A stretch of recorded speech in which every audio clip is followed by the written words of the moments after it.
লাল বেলি খাপা মাকে বলছি, বলছে মানে মানে বলে কি হলো, বলছে আমি দিল্লি যাব। বলছে দিল্লি অত তো যেতে পারবি না। বলছে তাইলে কলকাতা, বলছে হ্যাঁ কলকাতা যা, তো কলকাতার লোক তো খুব বদমাস, তো একাকি করে যাবি। বলছে ট্রেনে চেপে যাবো না, ডাইরেক্ট চলে যাবো, নেমে যাবো। দিয়ে ওকে কিন্তু অল্প পয়সা দিয়েছে আর বেটাকে শিখিয়ে দিয়েছে যে কলকাতার মানুষরা কিন্তু চিটিং বাজ হয়। যা কিনতে যাবি, যা দাম বলবে তার হাফ বলিস। তো ট্রেনে চেপে গেছি, নি ট্রেনে যেছি খুব গরম, তো নি এত গরমে পা চুল করতে গেছে, অন্যজনা পা চুল কিনে দিয়েছে।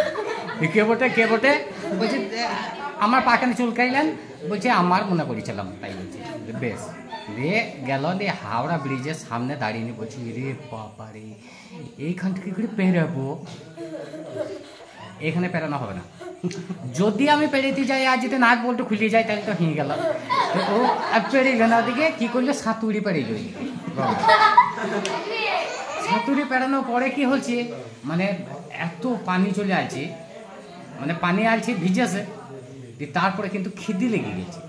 খিদে লাগার পরে মিষ্টি দোকান ঢুকেছে, মিষ্টি দোকানে যে বলছে দাদা এখানে কি কি পাওয়া যায়, বলছি এখানে পাবেন চমচম।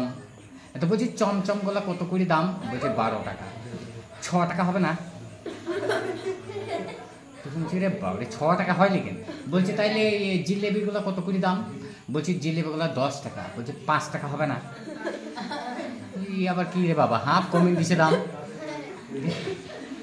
যাই হোক সেখান থেকে চলে গেল। এখন প্রচণ্ড পানি নেমে গেছে, পানিতে কিন্তু ভিজছে। বলছি তো পানিতে ভিজা হবে না, একটা ছাতার দোকান যাই। ছাতার দোকান গেছি, ছাতার দোকানে যে বলছে দাদা সকালবেলা, কিন্তু ফার্স্ট সকালবেলা ধূপ ধুনো দিয়েছে আর কি। দিয়ে বলছে দোকানে কেউ আছেন, বলছে হ্যাঁ আছি। বলছি কি নেবেন, বলছি আমি ছাতা নেবো।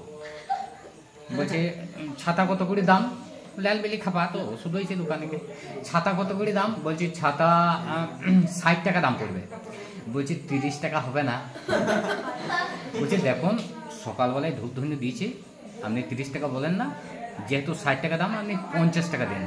বলছি 25 টাকা হবে না?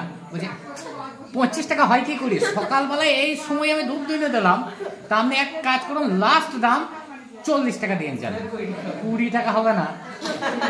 বলছি আবার কি ঝামেলায় পড়েন বাবা। বলছে আপনি এক কাজ করুন গা, আপনি এটা করুন গা, 30 টাকা দিন গা, জানেন আর বলতে পারবো না। বলছি 15 টাকা হবে না? কেন মায়ের কথাটা মনে আছে যে যা দাম বলবে তার হাফ বলিস। এখন দোকানে রেগে গেছে, দাম কমিন যেছে, তখন দোকানে ভেতর থেকে বলছে ভেতর থেকে একটা লাঠি নিয়ে আইতো, এইটুকু তার তো তাড়াতাড়ি তাই বলছে। বলছে দেখুন এই তো লাস্ট দাম, এর বেশি আর হবে না, 25 টাকা পারবে। বলছে 12.5 টাকা হবে না? তখন বলছে ফ্রিতে হবে নেই যাতে। এত রেগে গেছি ও, বলছে ফ্রিতে হবে নেই যাতে। খাপা বলছে তাইলে আমাকে দুধ দেন। হাত তালে